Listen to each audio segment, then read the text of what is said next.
Tere tulemast kuulama Pärnumaa podcasti 22 osa. Mina olen Regina Jaakson ning nagu ikka salvestame seda siin Pärnu hoobis. Täna palusin külla inimese, kellega ma tahan rääkida lähemalt toiduteemadel.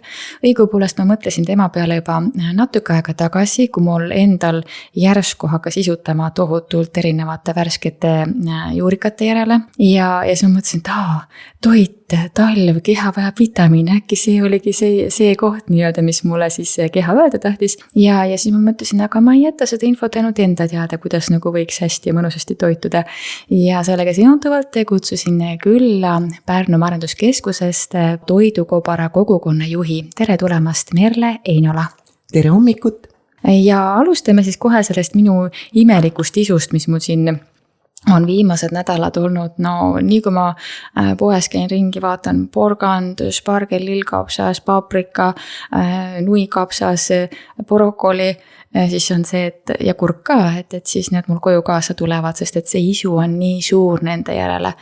Kas see on mingi minu kiiks või see on normaalne organismi defitsiit praegu, sest et keset talve me vajame võib-olla nüksid asju rohkem? Regina, ma julgen sulle öelda, et sa ei ole üksinda. Yes. Siin teispool mikrofoni istub inimene, kes täpselt samamoodi käib poes ja tunnen, et nüüd ma pean purgi konserveeritud hernest võtma ja ma tahan selle täna õhtul kõik korraga ära süüa. Või homme keedan ma hernesuppi ja teen noatoitu, et mul on täpselt samamoodi need isud käivad toidule peale vaadates, aga kindlasti on see iga inimese individuaalne olemus, et kuidas keha töötab ja kuidas ta hakkab sellest pikast talvest nüüd välja tulema. Mina ise nagu näen, et mul keha vajab rohkem valku.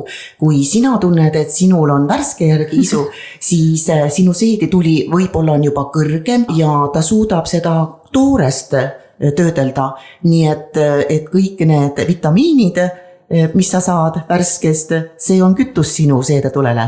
Ja ma mäletan vist varasemast ajast, et roheline tee on ka see, mis seda tuld nagu suurendab, jah?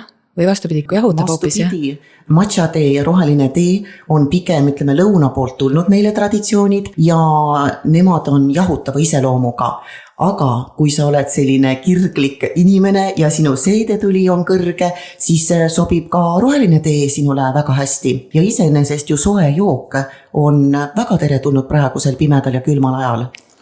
Kui palju me teadlikult võiksime tähelepanu pöörata selle enda keha kuulamisele, et mida me siis nagu tegelikult tahaksime süüa, et mina siin annan oma isudele järele, olgu need siis tõesti värsked juurikad või mis iganes isu peale tuleb, eks ju.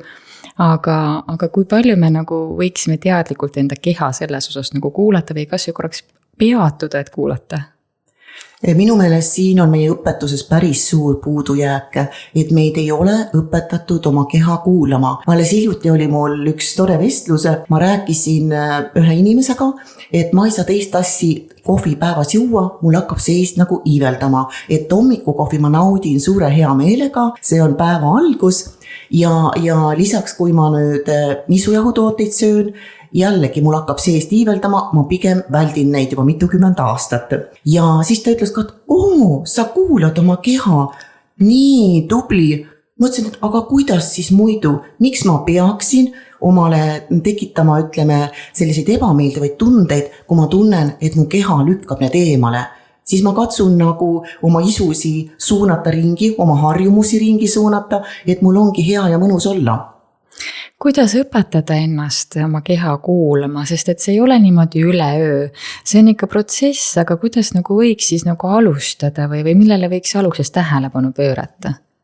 Enne kui ma su küsimusele vastan, ma toon väikese meenutuse siia, et käisin tegemas väikest miniloengut liikumis- ja heaolupäeval. 20 minutit rääkisin toitumisest, kevadel, suvel, sügisel ja talvel. Isegi võid arvata, et ma jõudsin kõik ära rääkida. Aga et kuidas keha kuulata? Tegelikult on nii, et meie keha vajabki erinevat toitu erinevatel aastaaegadel ja kuna koolis oli minu lemmikaine füüsika, siis ma püüan lahti seletada füüsika keeles ja looduse keeles toitumist. Et Põhjamaa inimesed, nagu me oleme, praegu on meil selja taga pikk pime ja veel kestab külm aeg ja tegelikult keha vajab rasva, soojust ja energiat ja me tunnetame ju selle ära, kui ma olen väsinud või mul on pidevalt külm või mul on halvas tujus, siis vaata üle oma toidulaud ja vaata üle oma elustiile. Et me nii lihtsalt ütleme, mul on depressioon või ma olen üle töötanud. Aga millest see tuleb? Et tegelikult on väsimus esimene märk sellest, et su elustiil on natukene kiivas ja kui sa seda ignoreerid, siis tulevad haigused. Muidugi, ega ma siis ju voodisse pikali ei jää, arstirohud sisse ja lähen ikka edasi tööle. Ja kui sa neid haigusi ka ignoreerid, siis tulevad juba kroonilised haigused. Et alustame sellest, kas mul on hea tuju ja kas ma tunnen ennast energiliselt. Öeldakse söö tervislikult, söö ka värsket ja väga liha mitte liiga palju. Ehkki, kui rääkida siin tervislikust toitumisest, siis tänapäeval seda teha on ülimalt keeruline. Ühes seinas on suunamudijad, kes ütlevad, et söö ainult toorest liha. Ja teises seinas on veganid, kes ütlevad, et rohulibled olgu sinu laual. Kuidas siis see kuldne kesktee leida ennast kuulates? Jaa, et nii nagu ma ütlesin, me kõik oleme erineva energiaga, seedetuli, ütleme, suvel on kõrgem, siis toores toit on väga teretulnud, aga kui tänapäeva, ütleme praeguses ajahetkes inimene ütleb, et ma igal hommikul alustan liitri selleri smuutiga oma hommikut, siis ma mõtlen, kas on ikkagi parim valik, et keha vajab ju selle külma smuuti üles soojendamist 36-37 kraadini, et ta suudaks seda üldse seedida. Nii et selle koha pealt peab oma toidulavu üle vaatama. Ma mõtlesin, et kuidas mul see tuli saab siis nagu kõrge olla, sest et kui rohelist teed nagu joon palju ja armastan ikkagi õhtupoole või päeval sellist nagu värsket nosida, aga ma ju alustan hommikut vürtsi kakaoga ja valgujoogiga. Siis on vist täitsa loogiline, et ma hommikul saan selle energia üles endal, kuigi ma ei teadvustanud seda. Jaa, sa oled täiesti õigel teel oma mõtlemisega. Praegu talvisel ajal keha vajabki vürtse, vaat see nagu suurendab seedetuld. Alateadlikult sa võib-olla tunnetad, kuidas sul endal on mõnus ja hea olla ja sa ise nagu tasakaalustad oma toidulaua. Hästi huvitav, et isegi mina, kes ma arvan, et ma tean mingeid asju ja teen mingisuguseid asju teadlikult, tundub, et on päris palju asju, mida ma läbi ei mõtesta ja ikkagi toimetan alateadlikult. Aga nii kaua, kui need mind toetavad, on kõik hästi. Just, teest nagu rääkides, ma tean, et tee joomise, ütleme, komme mulle tuli ka võib-olla siin 10 aastat tagasi.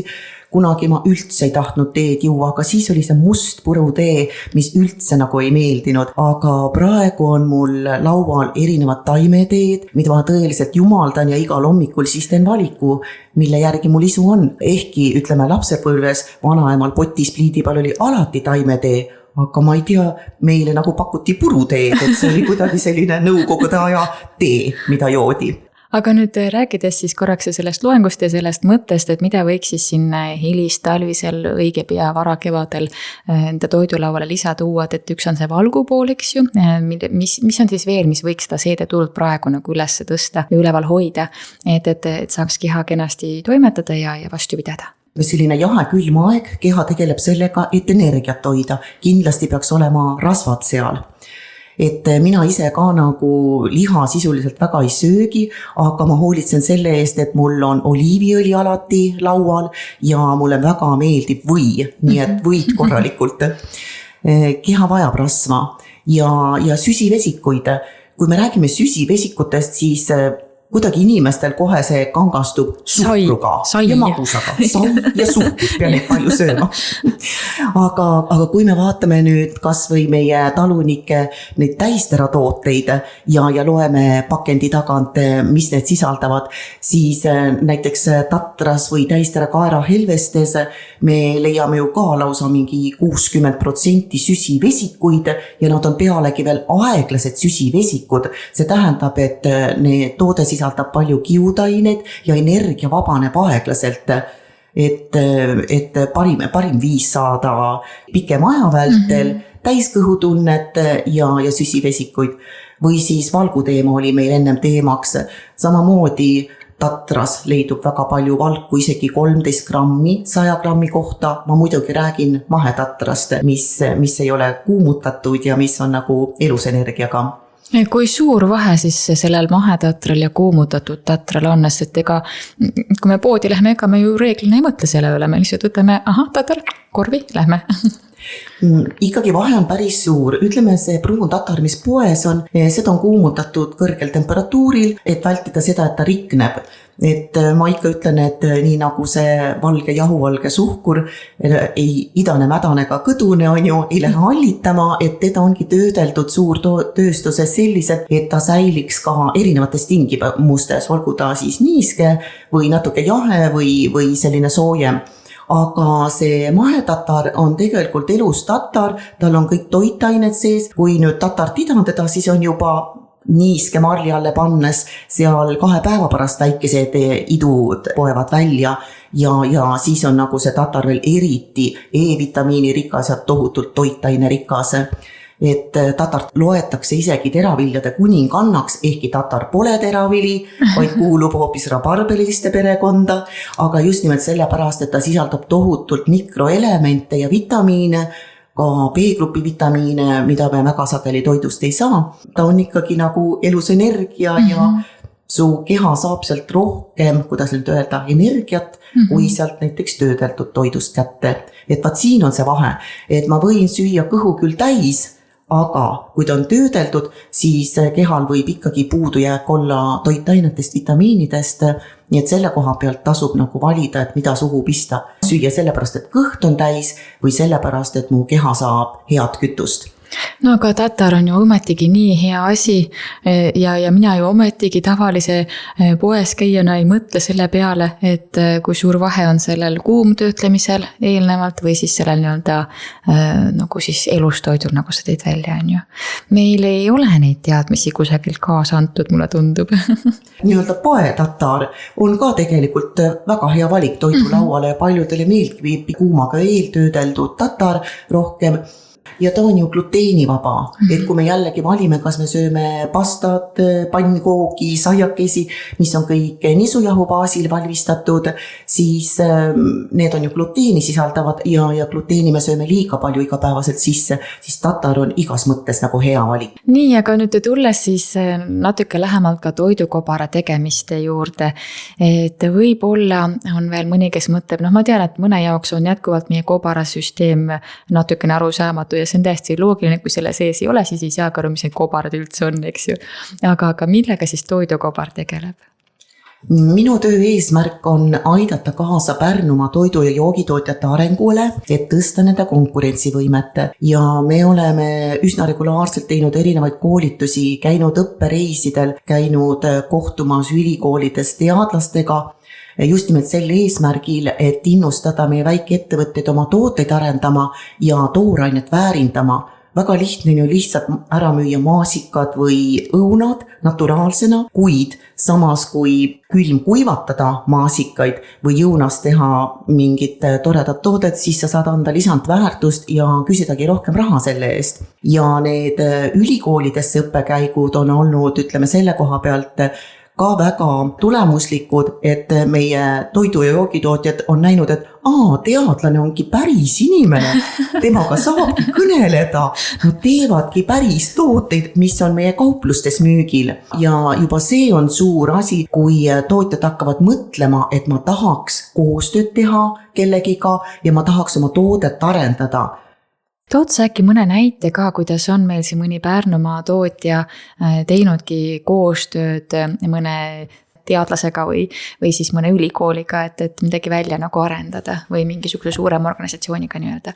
On meil näiteid? No minu jaoks oli päris äsjane üllatus see, et meie oma meetootja Aeglane Hetk, kes toimetab Kastnas, teeb koostööd teiste Eestimaa mesinikega, ma arvan, seal oli 2 või 3 mesinikku ning nad on ühiselt juba välja töötanud Teftaki teadlastega mee baasil tooteid.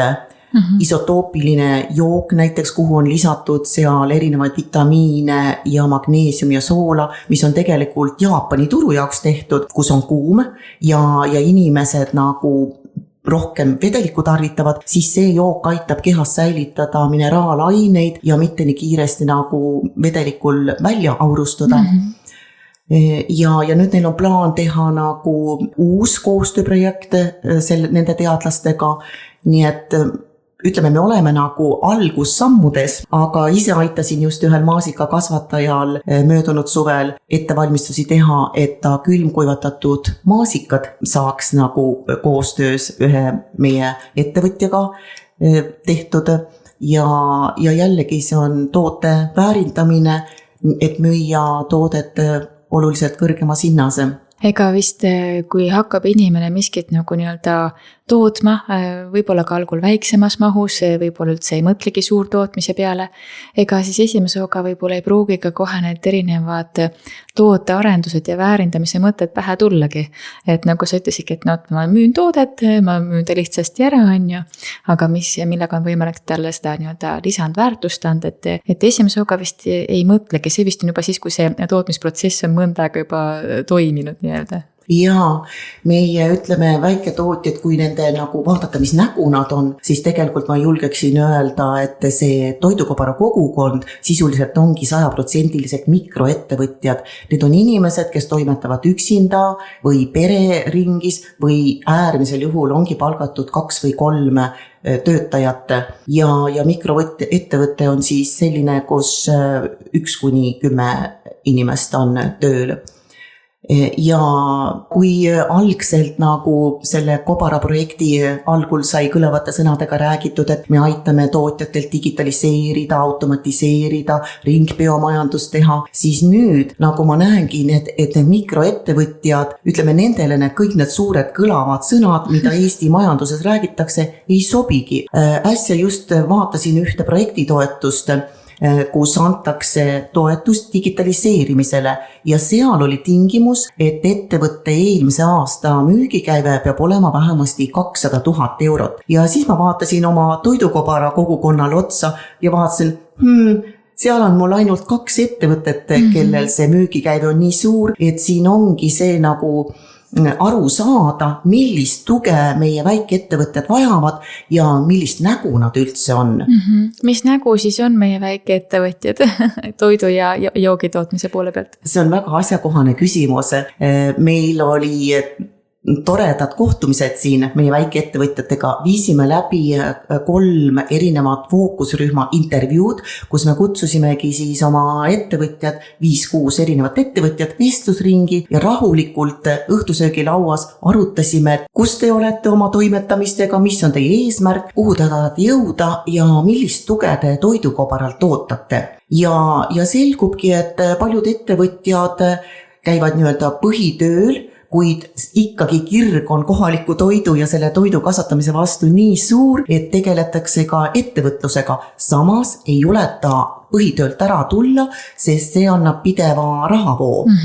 On ka neid, kes on oma pereringis toimetanud juba kuni 10 aastat, tublisti projekte kirjutanud, selle toel oma ettevõtlust arendanud ja nemad juba kiikavad ka ekspordi poole. Samas tuli välja, et kõigil on ühine probleem, et tahaks rohkem müüa, tahaks rohkem turundada. Ma ise kasvatan, ise harin selle põllu, ise teen toote valmis, siis ma peaks veel ennast sotsiaalmeedias pildis hoidma ja turundama ja kõik ei jõua. Nii et selline tugisüsteem toidukobara näol on nende jaoks ääretult vajalik. Mida meil Pärnumaal võimalik on siis osta toidu ja joogi poole pealt, et kes meil need väiketootjad on, mis see ampluaa on, kas meil on kõik kaubagrupid põhimõtteliselt saada, mida me võiksime vähekenegi tahta, et kui rikkalik on see Pärnumaa tootmiskeskkond piltlikult öeldes? Pärnu on tegelikult suur põllumajandusmaa ja mahetootmise pindalalt ongi Pärnu maakond Eesti mõistes kõige suurem ja ega mina nagu kõigi tootjatega kokku polegi puutunud. Minu ütleme kogukonnas ongi pigem väiksemad toidutootjad, aga neil on köögivili, puuvili, marjad. Siin rannakaluritega toimetab pigem Liivilahe kalanduskogu, kuid on ka toredaid kalatoodete tootjad, kelle toodang on pidevalt nagu minu jaoks pildis. Ja lihatootmist on vähem. et toimetab siin karjamõisa, kellel praegu on nüüd jäänud nagu ainult selline toores liha, pooltooteid enam ei ole, et pigem nagu ikkagi selline taimekasvatuse suunaline ja siidriveinitootjaid on meil väga palju, et öeldaksegi, et Pärnu on veini pealinn Eesti mõistes. Ma pole seda kuulnudki. Jaa, et kuna Pärnu piirid on praegu ju hästi suured, eks ole, siis siia alla mahub päris palju tootjaid.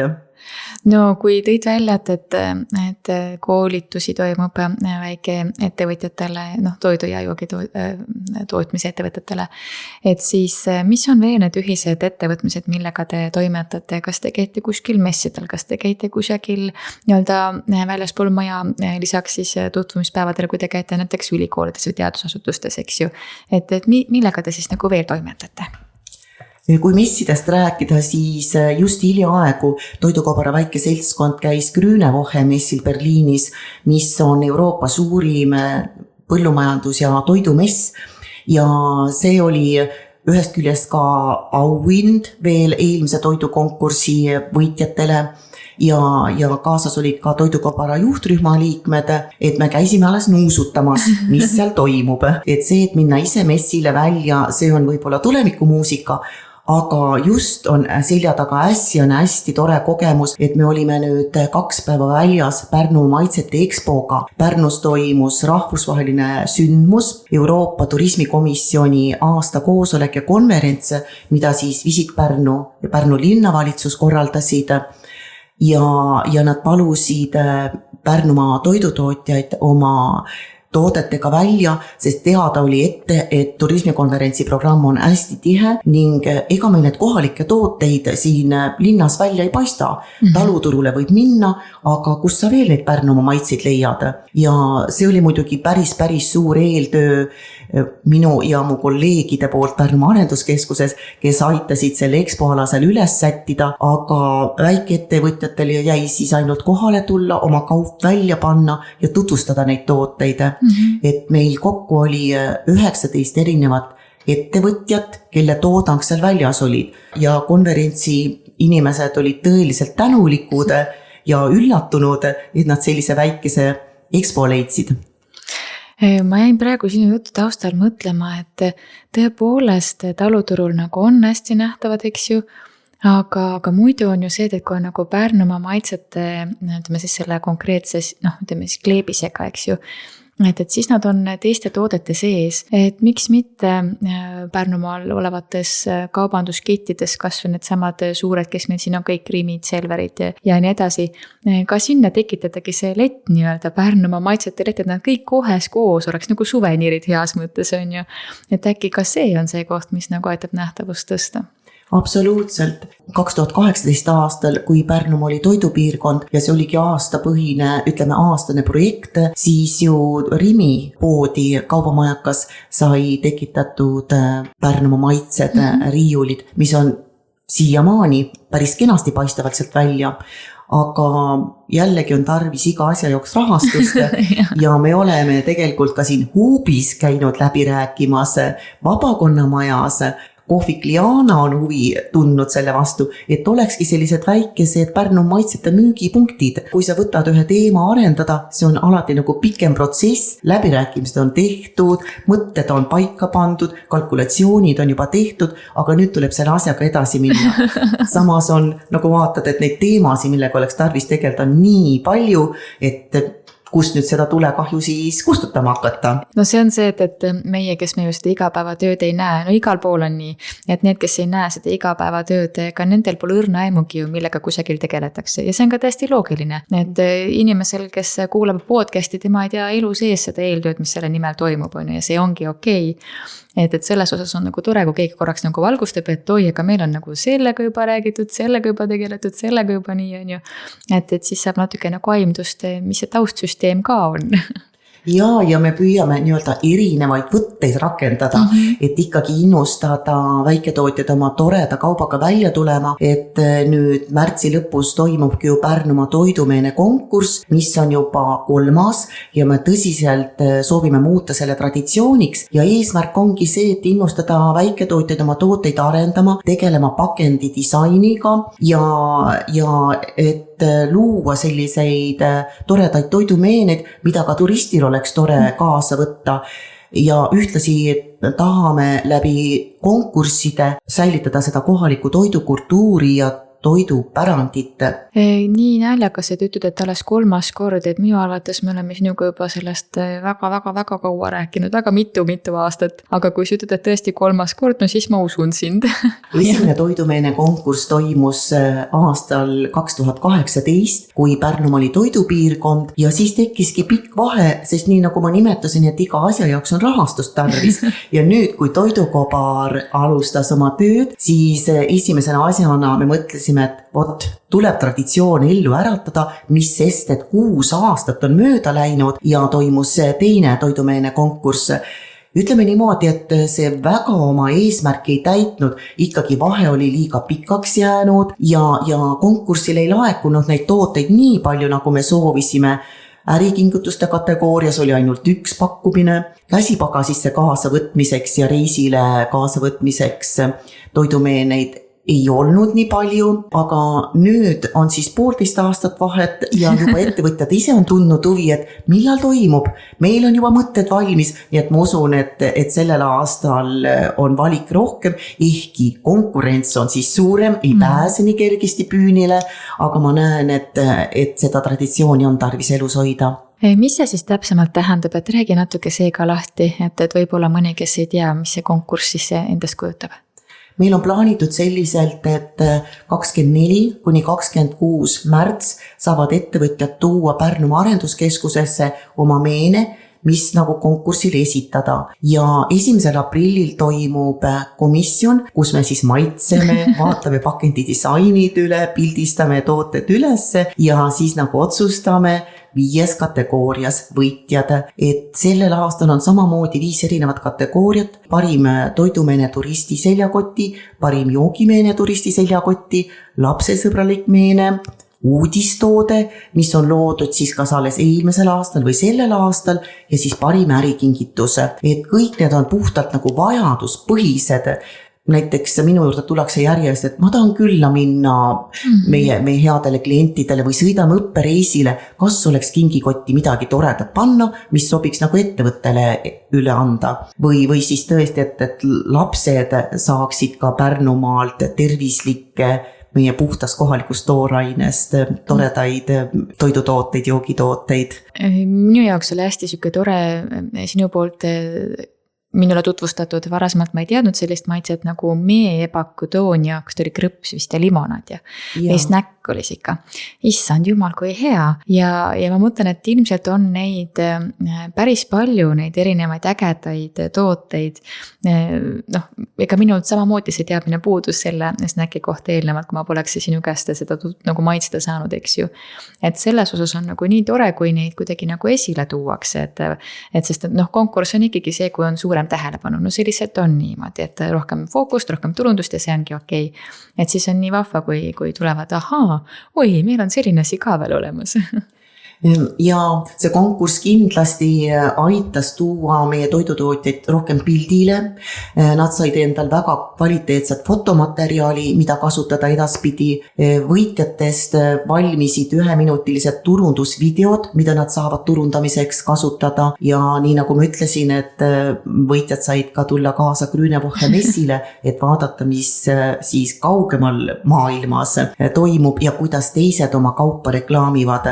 Nii et kindlasti on konkursist osavõtmine hästi kasulik, et ennast suuremale pildile tuua.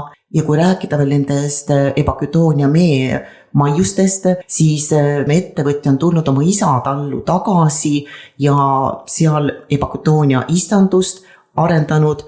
Isa peab mesilasi ja nüüd on sündinud uus toode, et kuidagi tundub ka see, et ikkagi põlvkondade ülene koostöö hakkab rohkem nagu esile tulema, et noored on julgemad katsetama, vanem põlvkond on hoidnud neid toidutraditsioone ja meie elustiili nagu sellisena nagu see on aastasadu olnud. Hästi äge on see, et sa ka täna, enne kui me salvestama hakkasime, rääkisid nii vahvaid lugusid noortest peredest, kes on tulnud ja hakanud tootma Pärnumaal, eks ju. Ma mõtlen, et kus kohas see julgus võetakse. See on ikka väga suur julgus või mingi sisemine veendumus, et vot, see on see tee, mida ma käima pean.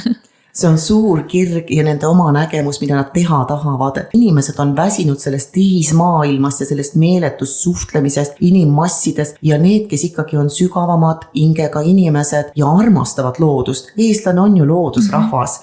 Et selle koha pealt imestame küll, et noored inimesed lähevad kusagile ääremaale, hakkavad seal pidama oma toidu kohta või tegema suurt põllumajandust. Samas on see mõistetav. Minul on ka oma põld Liurannas Kavarus ja ma tunnen, et kuidas see tõmbab kohe igal kevadel sinna poole ja kõik nädalavahetused olen ma oma armsa põllu peal kartulivagude vahel ja kui korraks peatume sellel suurel messil Grünewochel, siis kuidas sa tunnetad, kas Pärnumaa tootjatel on nagu nii-öelda konkurentsivõimekust sellisel messil nagu silma paista? Kindlasti on.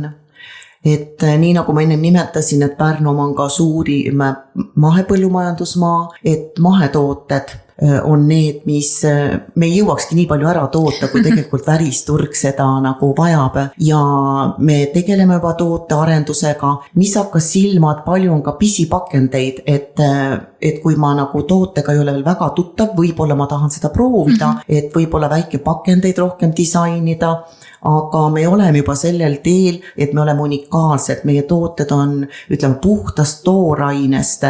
Vajak oleks natukene võib-olla pakendi disaini, et see oleks pilku püüdavam, mitte lihtsalt pakendisse pandud ja läbi mõelda jah, et kui suur see pakend on, mis tema hind on ja kes on see sihtrühm, kellele ma müün.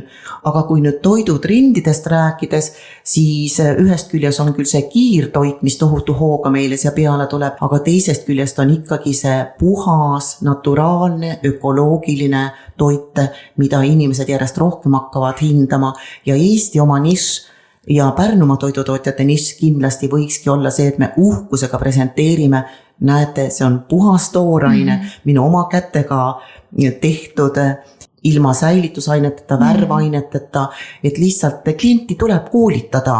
Et sellest me räägime kõik nagu pidevalt, et lisaained on halvad, säilitusvärv ja lõhnaained, aga me peaksime julgemalt presenteerima, ühke imeline toode meil on. Et tuua need plussid välja selgemalt ja julgemalt, et siis oleks ka nagu teada, mis on see väärtus ja see olulisus sellel tootel nii-öelda. Jah, see on kihvt mõte, selles osas kihvt mõte, et kui me räägime, et ei tohi, siis see, mis on see nagu hea asi, see jääb nagu kuidagi märkamata ja selle väärtus jääb tähele panemata. Väga õige, et tegelikult tuleks keskenduda sellele positiivsele, kui sa tarbid seda, siis sinuga juhtub see hea asi. Aga tõepoolest, me ainult tiputame näppu, et need on halvad, need on tervisele, ütleme, kahjulikud. Rääkides nüüd sellest pakendi disainist, väga äge, sa selle juba välja tõid, kui oluline siis on see pakendi disain, et see silmapaistvuse hetk nii-öelda, et ühelt poolt me just räägime, et toidu aine peaks olema hästi süke nagu naturaalne, teiselt poolt aga pakend, see peaks ikka silma püüdma, on ju.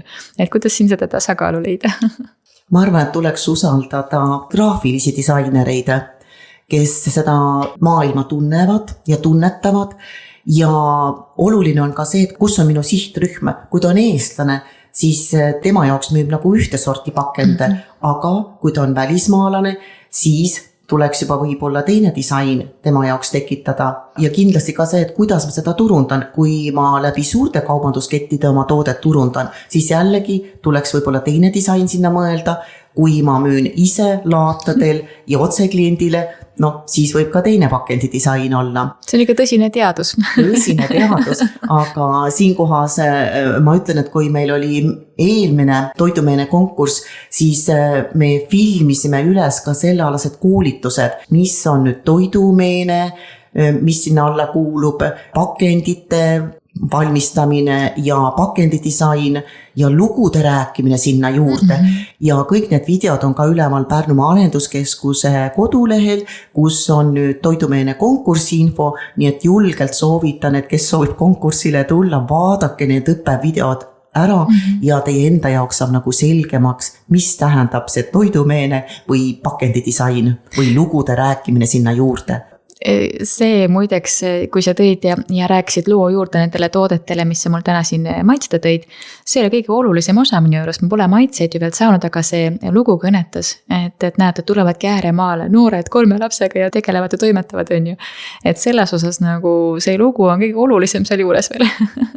Just, et kui nüüd vaadata uuesti, millist nägu on meie väiketootjad, siis nad kasvatavad südamega tooraine, nad toodavad imelised tooted valmis, aga jah, keegi peab aitama neid natuke tugida, et müüa või lugusid sellest rääkida ja ta ei peagi olema võib-olla see sama ettevõtja, kui on ümber see tugisüsteem, kes aitab nagu tema toote pildile tuua, siis see ongi, ütleme, väiketoote jaoks väga suur boonus. No see ongi see koht, kus väiketootja tahab lihtsalt toota. Ta isegi ei tule selle peale, kuidas seda müüa või turundada. Tema jaoks on see oluline väljend, see endast välja anda, see tootmise protsess nii-öelda, on ju.